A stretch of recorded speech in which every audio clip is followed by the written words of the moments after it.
Thank you so much, everyone, for coming through to the session. My name is Mutemwa Masheke, and I'll be presenting on some security features that will be lighting up in now in machine config, features that we have currently available, as well as things coming down the pipeline from both machine configuration as well as Azure Policy. So we've got a lot of exciting stuff. I know there are lots of questions about our roadmap as well as DSC v3 stuff as well. So I did some PR training and I'm ready to answer some questions. So we'll have a Q&A at the end. It'll be fun. It'll be exciting. Feel free to raise your hand when we get to the end of the presentation and we can dive right into whatever's top of mind for you. Awesome. Cool. So just a little bit about me. My name is Mutemwa. I was born and raised in Lusaka, Zambia, but currently I live in Seattle. I work for Microsoft after graduating from Princeton, where I survived studying computer science. Now I work as a product manager in Azure Policy and machine config. And just a fun fact about me, I gained and then lost and then regained and re-lost fluency in French. My current Duolingo streak is 35 days. Previously, it's been 2 days, and then you disable the notifications from the bird. So I'm excited. I'm excited to say we've gotten to 35 days and counting. Awesome. Cool. And my older brother's here supporting me all the way from Copenhagen. So it's good to see you here. If you didn't make it, I was going to tell mom. So yeah, just for those of us who are a bit newer, so I'll just quickly go over like an overview of Azure Machine Config. So pretty much what we do as a service is we allow you to configure operating system settings, workloads, applications as code, make deployments at scale to either audit or enforce configurations on your server fleet in your Azure environment. Our stack is designed to kind of push forward on a cloud native server management story so that you can deploy settings uniformly across your Windows and Linux fleet, as well as your on-prem and cloud environment. And so the nice thing is, we allow you to choose your own adventure by authoring policies as code through PowerShell desired state configuration. But we also have built-in policies that we enable out of the box to be able to tackle some scenarios where custom scripting might introduce some overhead. So we're excited to talk about some investments we've been making in that space a little later on. But that's just a brief overview of the service for those of us who are a bit new to machine config. In addition, we have a service that's tightly coupled with Azure Machine Configuration, which is called Azure Policy. And this in general is, Azure's way of enabling developer agility within Azure by allowing you to enforce guardrails at scale, make deployments at scale with speed and control in your Azure environment. And so, a couple key scenarios that we light up is we allow you to enforce policies at management group levels. We allow you to group different policies together through initiatives. We allow, platform engineering teams to create exemptions on specific policies and enable safe deployment practices as well.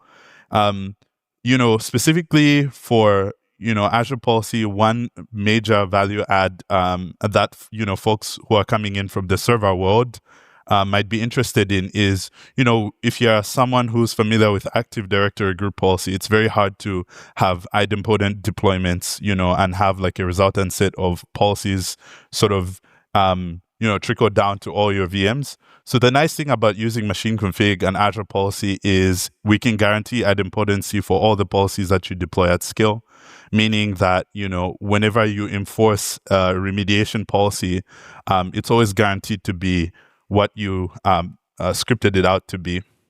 So that covers the remediation scenario. And then we also have integrations with other services in Azure, such as, Azure Functions, Logic Applications, webhooks. We are integrated with Event Grid to trigger different kinds of tasks. Like, for example, if you want to trigger a scan based on an event, it allows that to happen.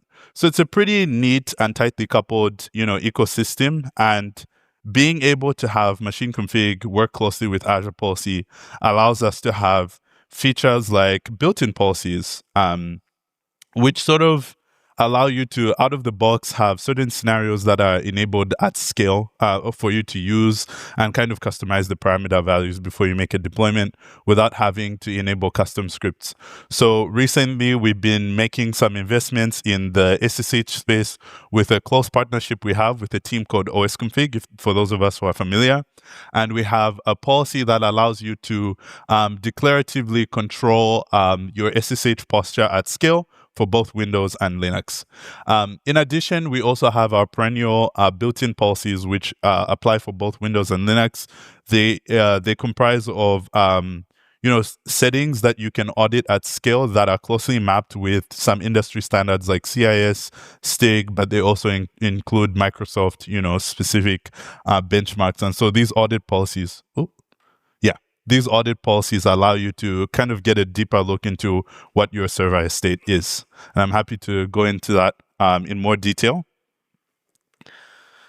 So as far as configuration as code goes, we know that it's very difficult out of the box to prescribe exactly what you need to configure in your Azure environment, because for folks that are managing Linux machines, for example, we have scenarios where it's pretty difficult to have a built-in policy that runs a custom script that installs, for example, packages, applications, pulls credentials from a Key Vault account, all those kinds of things. So we have custom tooling that's available for you to kind of leverage that scenario. I know that, not very many people, but a couple of folks might, host a Bitcoin server on their company infrastructure. Is that allowed? No, but you can run scripts in machine config to do that if that's something that, you're interested in. So for out-of-the-box configuration scenarios, we have an open source repository of tools that allow you to enforce DSC resources for Linux scenarios. So these are scenarios where you want to configure users, groups, you want to configure applications, you want to run a custom script. We have a combination of those tools available for you to use out of the box, as opposed to authoring those DSC resources yourself. And so the lifecycle from then on would be, you are then able to generate a MOF file on an authoring device, and kind of test that out before generating a package that you can upload to blob storage. And the cool thing is, as of today, we officially have support for user-assigned managed identities, so you can securely access your configuration packages. And I'll talk more about system-assigned identities a little later, just to keep the suspense going for a little bit. But once you have a package that's stored in Azure Storage, you can then generate a policy using our commandlets that allow you to quickly get to a point where you can publish a policy in Azure that is able to sort of reference these managed identities to provide secure access. And on the VM level, these packages are then distributed down to the machine where it implements the resources that you authored in DSC. So that's a little bit about how our configuration as code scenarios work. And so, in the spirit of keeping my promises, I presented this exact slide last year at PSConfEU EU in Belgium, except the generally available tag was coming soon. So we're excited to say that now, for folks who are able to leverage user-assigned identities as a dependency, you can now get rid of SAS tokens to align more with your organization's security standards. That way you can have secure access to packages and be able to deploy them. How this works, and I'll go into a demo in a little bit, is pretty much what we allow you to do is reference a user-assigned identity that has access to a storage account, read access to a storage account directly within the policy. So any machine that is in scope and has the user-assigned identity assigned to it can download that package securely, and you can disable public access for your storage accounts in Azure. So I'll go into a little bit about how this works so that folks can see, you know, what we're talking about here. So let me just hit escape. Okay, awesome. So right here, I have my VS Code terminal opened up, and I'm pretty much just going to create a configuration, a simple configuration, you know, using our NX tools tooling. Basically, what I want to do is, you know, just like simply make sure that Python 3 is present on my Linux machines, just kind of like hello world scenario. And I also specified like a version of Python. I want to ensure that in addition, if this specific file is present. So I'm just going to run this command and then say run selection there. Okay, cool. And what happens is it generates this moff file, which, let's see. Okay, there we are. So this moff file pretty much contains your desired state and some other additional metadata about the settings you want to enforce. Now, what we want to do is we want to pass this moff file into, combine it into a package with the dependencies that actually implement the desired state that I've configured. So what I'm going to do is I'm pretty much going to generate a package that I will then upload to a storage account later. So I'm going to name this package NX package Python, and I'm referencing the moff file that I'm using to generate this package as well. I'm going to create an enforcement policy. So I've set the type to audit and set. If I was just creating an audit policy, all this would have to be is just audit. Excuse me. And then I've just set force to true just so it can override if there's any other file that has the same name as this moff file. So I'll just run the selection.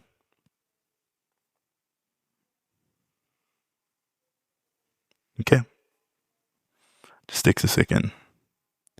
But essentially what it's doing right now is generating a package that I can upload and deploy to all my machines.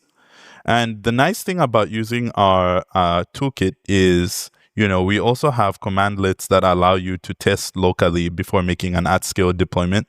So if this was a Linux machine that I was, you know, authoring on, I would be able to then test these DSC resources using the get configuration package compliance status, which basically just gets the state against your desired state and tells you if you're compliant. And then the start guest configuration remediation basically just remediates on your local machine the settings that you've configured pretty much. So that's something that we have available just to make sure that you have safe deployment practices in place. So now we get to the exciting part. How do we use managed identities in this deployment? So right here, what I have is I have a GUID that I'm going to use to basically generate a policy file. You know, policies are authored as JSON and they can be extremely long without any additional tooling. So the great thing is by using our commandlets, you don't really have to focus too much on, you know, some certain parameters that are required to, you know, fully populate a policy JSON file. So as we can see here in the content URI, I also have a package that is labeled NX package Python. And this storage account is does not have public access right now. And so, you know, prior to this, folks would use a SAS token to provide access to this. So now, since we don't have since this package is not publicly facing, we now need to find a way to reference the package on the local file, because what we did previously is with a SAS token, we were able to run a validation scan on the package that exists in your storage blob to basically check against, to just make sure that, you know, it's something that is publicly accessible, but in this case, it wouldn't be to the authoring machine. And so what you would have to do then is you would have to pass a local file in order to do that. So we have that there. And then in my policy config parameters, what we have now that wasn't there before is a resource ID for the managed identity. So that's a parameter here. And then we just have some other properties like a display name for the policy, a description for the policy, the path where we want the generated policy to exist. It's a Linux policy that we're using, we're going to deploy today, and we want to deploy and apply an autocorrect policy. In our documentation, we also include some additional parameters, such as, the frequency of a scan. So if you want this package to be enforced every 5 minutes, 3 minutes, 2 minutes, 1 minute, 30 seconds, you can do that. So that's pretty much it from an authoring perspective. So then we have this commandlet that allows us to generate the policy, and we pass our configuration parameters. So one thing that today is not actively supported by the Entra team is user-assigned identity-based access for Arc machines is something that they have down the line. So this would be applicable to Azure VMs for the time being. So then when we run this command, basically what happens is a policy definition then gets generated. Okay, and it is stored in this file somewhere here. So I'm just gonna open it up, and you can see that we have a nice policy definition that's generated for us without having to configure that ourselves. Without nerding out too much about policy, this definition just specifies, it contains certain logic about different kind of VMs you want to apply the policy to. So for example, if you wanted to apply to an image, a Red Hat image, past the 6th distro, you would be able to specify this here in the logic. So I won't go into that too much. But that's just what policy definition the logic is meant to do. And then here we can see that we have a parameter. That's a content URI parameter that basically does not reference a managed identity anymore. So the nice thing is, you wouldn't have to then refresh SAS tokens and have to kind of maintain that over and over. You can basically provide secure access from the get-go for those. And then we have a hash that's generated from the local file. This is important because we want to make sure that we don't have bad actors manipulating storage files. So we have this hash that we basically check against to make sure that the file that's in storage is the same one that was uploaded when this policy was created. So just a note that if you create a policy definition and you change the package in the storage account at some point, please don't forget to regenerate the policy so that you can update the hash as well. So those are just some security best practices that we provide. And then we also have a reference to the managed identity that we'll be using in the policy definition. So that's another way to kind of make sure that the virtual machines know which managed identity to leverage when communicating with the storage account.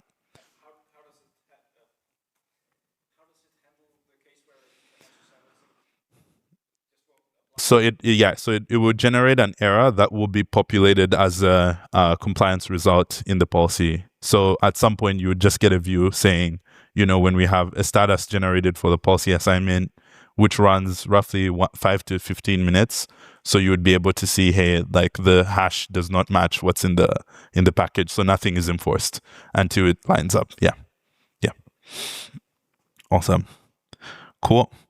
Okay, great. And so the last step then is, we've had our lives pretty easy. We have a policy definition that's generated.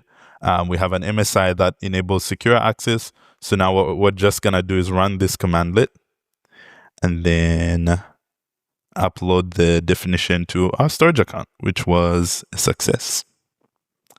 So that's how you can leverage managed identities to basically provide secure access to your policies.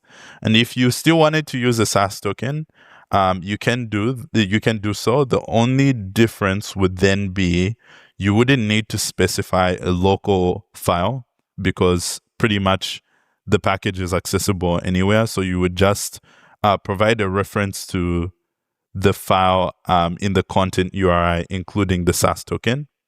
And then you also wouldn't need a managed identity resource ID. And when you're running this command, you would pretty much, you don't need to specify this flag that says exclude Arc machines, pretty much. Okay, awesome. So let's get on with the presentation. Oh, okay, went back to the first slide. Just 1 second. Okay, awesome. So as I mentioned earlier, we obviously want to make sure that we provide a consistent management experience for our managed identity scenario, because the security that applies to compute machines is the same security that applies to Arc-enabled servers. So we're excited to say that within the next 3 months, our deployment will be complete to enable this scenario as well for supporting system-assigned identities. And the good thing about using a system-assigned identity is it's actually simpler from how this is passed in the definition payload. So how this would work is previously we have to pass the entire resource ID of the managed identity. But in this case, as long as the system-assigned identity has access to read the storage account, pretty much what you have is you can just say in the content managed identity parameter, you can just pass the flag, which is default system assigned. And then it works like magic, pretty much. So that's like some really cool stuff. Feel very proud of our team for enabling this scenario. And yeah, we're excited to light this up in 3 weeks. We are code complete for the feature. It's just that deployment takes a second to reach out to all regions. But sometimes we're surprised when that comes out earlier. And in the case where that happens, we publish a blog post on our tech community blog. And the best way to keep up with that is to follow us on our Twitter, because we basically just tweet about it. So that's great. And now for some upcoming features that we have on our roadmap. So we're going to talk about a couple of items. One, all of these are, sort of coming down the line in the near future for machine config. But the items that are highlighted in purple are, in specific focus for our discussion today, so that we can kind of dive deep into them. So the first one, is more focused around providing a first-class experience for managing operating system settings in the Azure Resource Manager. The reason why this is important is because, Azure Policy today provides a consistent experience for you to basically use Azure resources to kind of make templated deployments. And right now we recognize that for folks who are sort of managing other kind of infrastructure in Azure, there's a bit of a discrepancy with how machine config operates. So the nice thing is by moving closer to representing settings as code, you can basically describe your entire configuration within a bicep template, for example, and just make a deployment. So that's something that's coming up down the line. The second is, we recognize as well that folks are moving over from Active Directory into Azure to do cloud native management. And the biggest sticking point we often hear is that we have a huge dependency for group policy. And the main sticking point is actually security baselines. So, these are baselines that have over 300 settings that we want to deploy at scale across our server fleet. And, no one wants to be the guy who basically migrates over from group policy into the cloud and then, forgets to disable a port, for example. So we're excited to talk in more detail about that in today's session. And then, as I just presented, system-assigned managed identity based access is something that we also have currently in development and is going through our release pipeline right now. So soon we will be lighting up. This is actually supposed to say public preview. Our public preview will be coming down the line later in this year. And essentially what we are enabling for the scenario where you can basically bring over security baselines into Azure is we recognize that for the baselines that we have available today, there's a need to be able to customize settings, exclude settings, and with the goal of combining internal regulatory compliance requirements with external requirements. And so the nice thing is that currently within Azure Policy, we'll be providing built-in content that is contains all the settings that are contained within, a baseline like CIS, and we allow you to sort of customize those settings and make a deployment in Azure. The reason why we want to do that is we recognize that there's a lot of work that's done to build consensus within organizations on what settings to enable. How can I, get approval from my security teams? And as a cloud admin, how can I make sure that I don't have to do, custom scripting to enable 300 settings? In addition, it's also difficult to figure out a way to author all these baselines, right? Because, it's a collection of so many different kinds of settings. So to go along with that, we will basically be building a wizard that allows you to easily generate these artifacts that contain your baseline configuration so that you can quickly export that out and, get approval from different stakeholders within your organization before making a deployment either through the command line as code or in the Azure portal.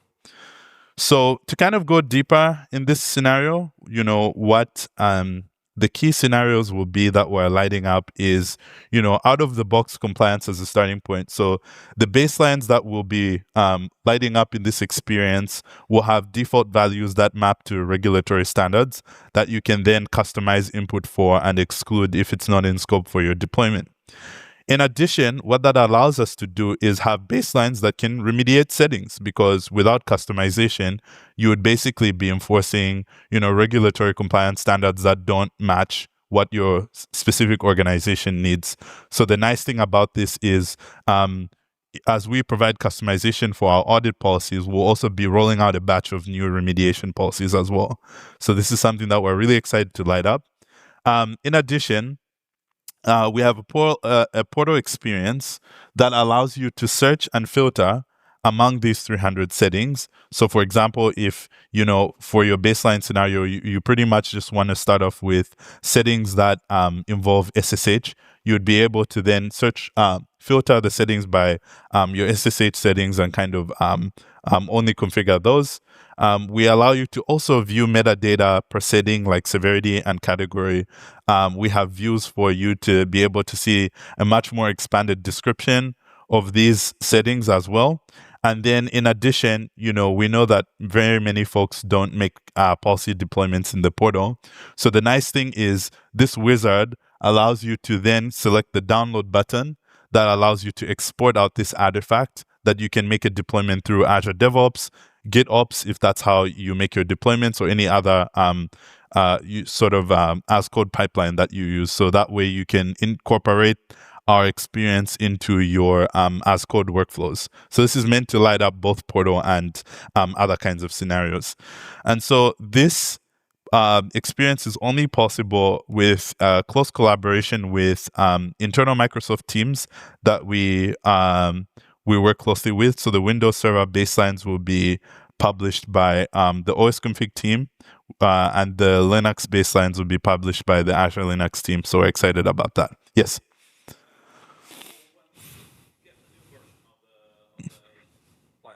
Yeah. Do you have to do all that customization again in the new version? Is there any way of doing comparing them? Yeah. Yeah. So so the question was basically, what is the version control story for when a new baseline gets published? Is that correct? Yeah. So that's definitely something we have in scope for this experience. So it's actually on the next slide, which is version management. So we do plan on enabling you to kind of track and compare changes across different versions. At the time of public preview, it's going to be the first version of all these policies before we begin updating them. So I think we'll have more to share down the line in some later iterations of the feature post public preview. But that's something that's top of mind for us as well. And essentially, the requirement would then be to make sure that you don't have to auto-inherit new settings or new defaults as well. You can sort of pin to a specific version without having to upgrade.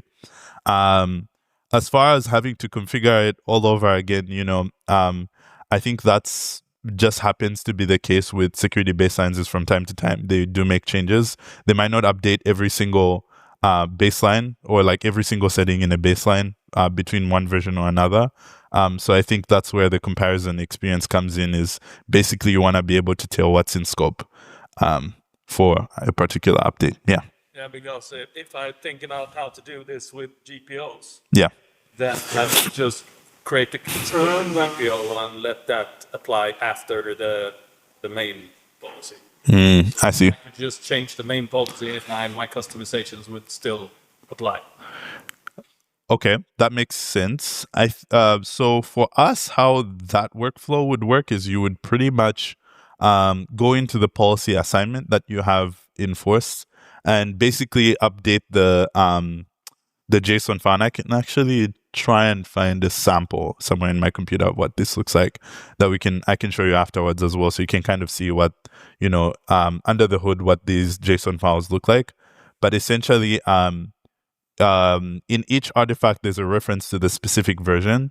So when you deploy this in a policy as a parameter, it always has a reference to what specific version you would be deploying. And so in an assignment, you would just update the version and update the settings within that JSON artifact. Yeah.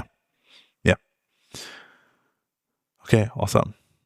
Cool. So some other, scenarios that are coming down our roadmap is, being able to convert GPOs into these, policies as well. That's a huge migration scenario, and I'm happy to talk about that in more detail after this session.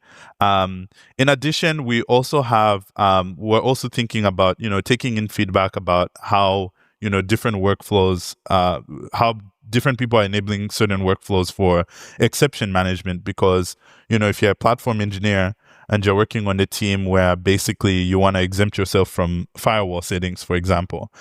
So this is where the exception scenario comes in. And we have an integration with Azure Policy's exception experience, but we're always looking to improve on that because baselines are a pretty big enough scenario for us to kind of revisit the drawing board and see how we can make some enhancements there. In addition, we're also thinking about, improving our compliance reporting experience so that we can, better cater to some of the workflows that this scenario lights up. And this compliance report will be available in the same places it's available today, in our guest assignments page, in the Azure portal, in the Azure Policy compliance view, as well as Azure Resource Graph. And so with our integration with Azure Resource Graph, you can basically export out your compliance into some custom dashboards like Power BI or whatever for you to track, certain metrics more closely. So ultimately, the goal is to move beyond just supporting, CIS, especially for the Linux side, and, support other regulatory standard requirements like STIG, other things that might be relevant. So making more investments in the long term for this scenario.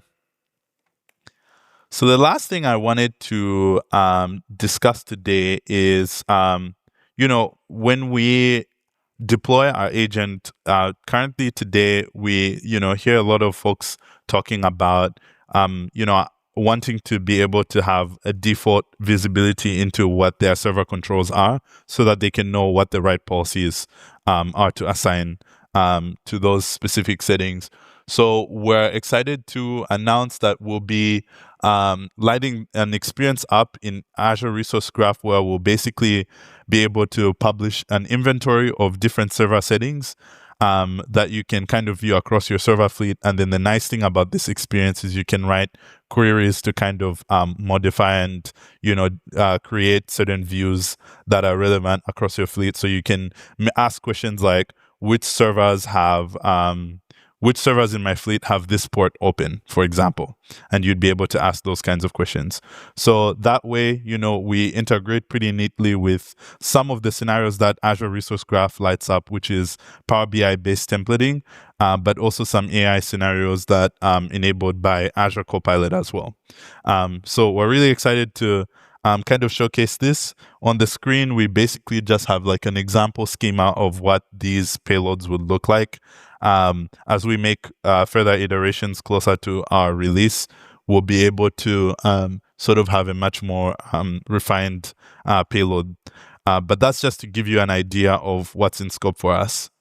And then, one question we're always thinking about is what settings matter to you the most? So, from our conversations, we've, heard people talk about the importance of having settings that, being able to have visibility into users on their machines, to be able to see groups that are on their machines. Firewall ports is something that we hear people mention often, and many more. So, these are just some, ways to kind of prompt the conversation for us to sort of prioritize resources that matter to you the most. And so we're happy to kind of go into that in a bit more detail.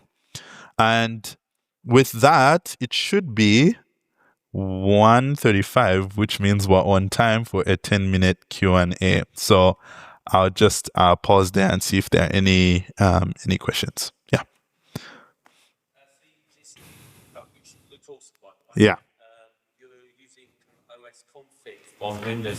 Is there a particular reason for using that kind of pure play DSC and why you're kind of moving away from the DSC approach? So OS-config actually leverages DSC under the hood. Yeah. So it's OS-config is pretty much a product group within Microsoft that basically what they do is they take different resources and they create like a context around them that allows you to bypass the custom scripting scenario. So for example, like the baselines, right? What they do is they take DSC resources available in the community and then they generate built-in policies that abstract away the custom scripting of all those policies so that you can just specify like specific security parameters that you want. So that's kind of how the collaboration works. So it actually does leverage DSC under the hood. Yeah, that was very observant actually. Yeah. Good call. Yep. Version 3. Okay, perfect. I was waiting for that. I was like, when is someone going to ask me? So the integration is alive and well. It's ongoing. So specifically how, our support would look like for version 3 is kind of starting off with this inventory scenario. It will be a little bit under the hood. So most folks wouldn't know that we're actually implementing this scenario using DSC v3's export feature, pretty much. So that way we kind of keep our agent lightweight as we are able to, kind of make these deployments at scale. So this is kind of like the first pass at it, and the goal is to be able to expand more into our configuration scenarios where you can basically have an extensibility story for your configurations that are authored in version 3 and sort of bring them over into the payload of a policy definition as well. So that's something that's coming later down the line, and we're starting off with the inventory scenario for now. Yeah. Yep. Mm-hmm. Yeah.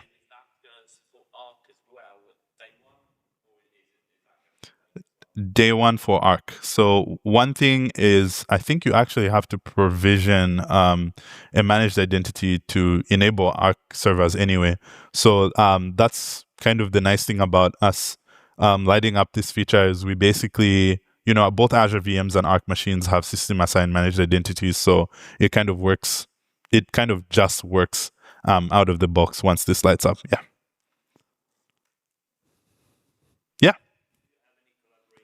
Windows Admin Center team? I mean, in terms of the user experiences and the scope of what features to include in this new management experiences you showed? Not that I know of. Today, we pretty much kind of sort of think about how we, our starting point for a lot of the scenarios we enable is more so thinking about Azure Policy, Azure Resource Graph, Azure Resource Manager as kind of the main drivers of thinking, how do we extend those capabilities to enable cloud native management inside the VM? So we kind of just, use engagements like this to kind of derive like what sort of scenarios are in focus, and then we kind of make our determinations from there. But, we have customers who are using Windows Admin Center that, sort of let us know what they enjoy about those features, tell us about some feature requests and machine config, that sort of thing. So there's a lot of goodness that the Windows Admin Center folks provide for their scenarios that we as machine config sort of focus more on, like the at scale scenario. Yeah. Yeah. Any more questions? Okay, awesome. Yeah. Are there any plans to improve the remediation UI in Azure Portal? Okay. So how so? Do you have any? Are there any things that come to mind for you that could use some like investment, for example? Yeah, so a classic case is you go to the compliance portal Mm-hmm. and you have a scope set up. Mm-hmm. You Mm-hmm. go to one go, oh, right, there's a failure, I want to remediate that. Yeah. Click it, remediate, next, next, next. Mm-hmm. Mm-hmm. Mm-hmm. You then want to see how that remediation job was done. Mm-hmm. Mm-hmm. You go to remediations and you can't actually see it anywhere. And the reason for that is that the remediating job sits at the scope of the where the policy was attached to. I see. All the way up at my management group level. Mm-hmm. You then have to go and change all of your scoping in the UI. I see. See the job, and then that goes and messes up all of your other visibility. So it makes it very hard to jump back. I see. So that makes sense. I think so. So when you say the remediation job reports on the success of a remediation task at the scope of the management group, I think it's reports at the scope of the policy assignment. So, oh, okay, I see. So if let's say the assignment is at a management group level and you want to remediate at a subscription level, you would basically need some elevated permissions. Is that the?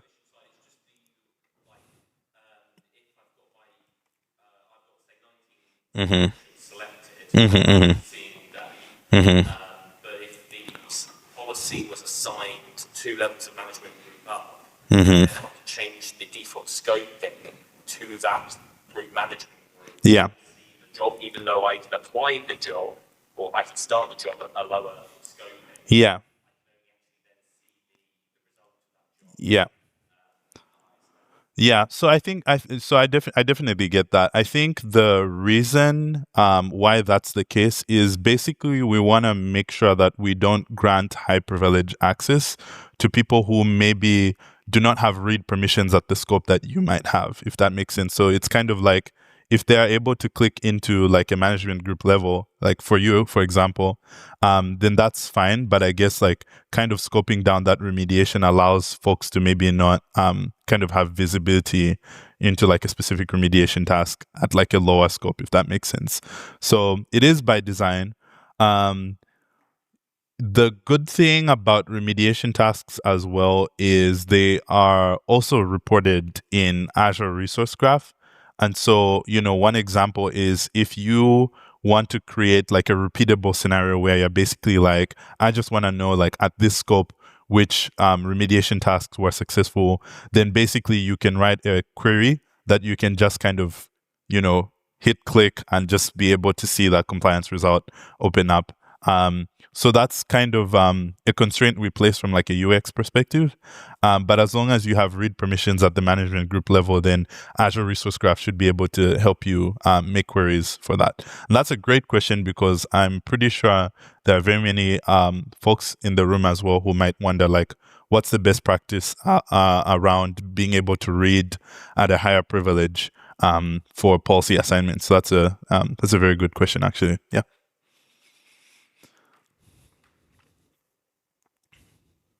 Cool. We have 2 minutes left. Anyone wants to ask burning questions in their mind?